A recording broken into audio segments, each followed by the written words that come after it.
How's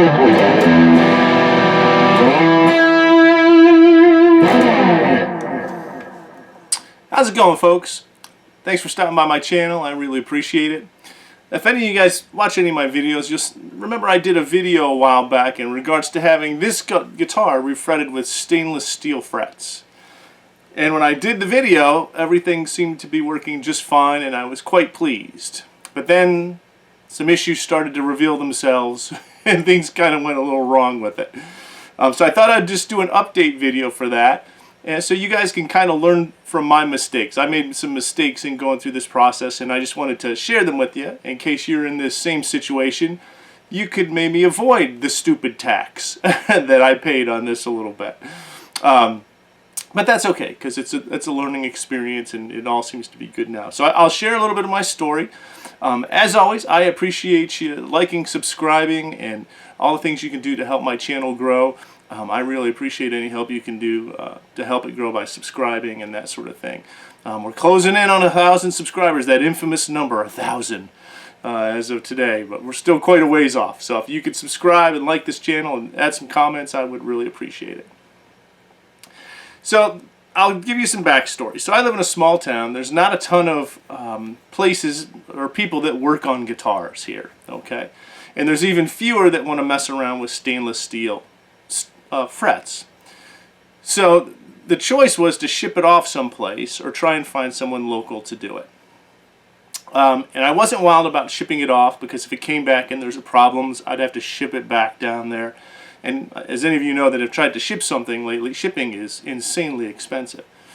So I was trying to shy away from that. So I ran into a guy, he's a young fellow, he's probably early 20s, who went to luthier school and you know had some skills under his belt and was trying to get a business started. And you know, he said, I can do stainless steel frets on it. And I'm not calling anybody out. I'm not trying to make anyone feel bad.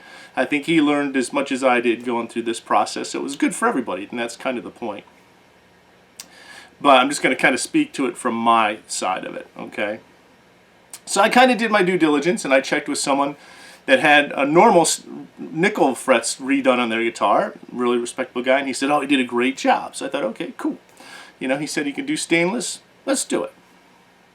So he did the initial deal when I did the video before. I got it back. There was a couple tweaks back and forth. I did the video and I was happy with it at that point. And then about a week later, I was in lessons and I started noticing that like the top 6 frets or so were all lifting up. So they were all off the fingerboard. And then the more I started looking, I started realizing other issues. That there was a bunch of the frets were flat. They weren't crowned properly. There were still tool marks in a lot of the frets. And I had a nut issue. The nut, there was a ringing or a singing, however you want to say it, in the B string slot.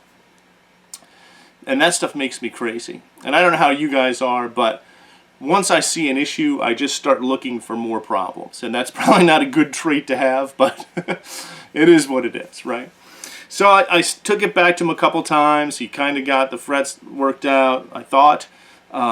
He did have them polished and so forth. Went back and forth a couple times. The nut went back because that wasn't resolved, and got it back and that still wasn't resolved. So the nut was still making me nuts, so to speak. Excuse the pun.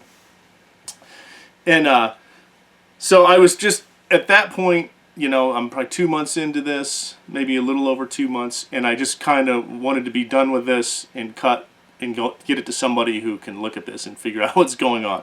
So luckily I have a dear friend who's retired and he doesn't want to screw around with this stuff anymore. But I sent him an email begging him, would you please look at this and see if you can work this guitar out for me and get these issues resolved. I didn't have money to, the reset fret was expensive. It was over $400, I think it was $440 or something like that. So I didn't have money to have it redone anywhere else back with nickel frets, so I was kind of screwed. So I was thinking, well, if it doesn't work, I'm going to end up just sticking it in the closet until I can save up money again to have the frets done again. So he took it and messed with it for like a week, and he got most of it, put a new nut on it for me, so the new nut is great. Straightened out a bunch of the frets that were popping up, and got it kind of sussed out for me. so that it's playing good now. And he even had to get that going right, he had to screw around with it, I think 2 or 3 times. He'd give it back and something else would pop up and I'd have to take it back to him again, drive him nuts. So I really appreciate, you know who you are, man. I love you, brother. I love you. And he took great care of me, and you know, had to go in and fix someone else's problems. So I'm forever grateful for that. So thankfully I had someone to do that with me. So looking back on it, and if you're thinking about stainless steel frets, here's my suggestion to you.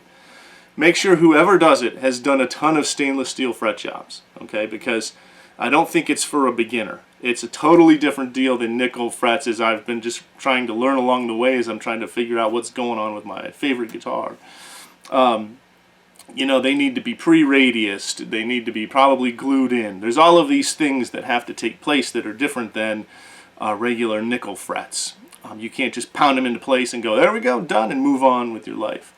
And there's people that may argue that point. Everyone has a different way of doing all this stuff, right? But just from my experience, some things need to be done differently, putting them in there and getting it taken care of properly. So if you're looking into this kind of thing, hopefully this is helpful for you. Again, I'm not trying to make anybody feel any bad. You know, I made mistakes in going with this without kind of thinking. And then, you know, I think we all kind of learned from this adventure together, which is good. That's the whole point of helping young folks, right? Is they can learn some stuff too. And we move on with our lives and get down. And granted, this is a first world problem. I understand that. It's just a guitar. But it was 2 months or 2.5 months of screwing around with this that was very frustrating for me. And when you have these kind of problems, you know, it seems like a big deal. So that's kind of what it was. So far, I've had it back, I think, since Friday. I just want to do a little update on it. Everything seems to be holding together.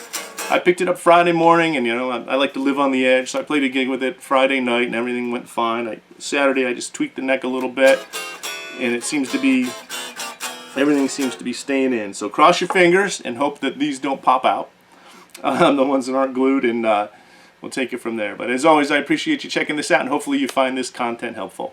Thanks so much. You have a great day.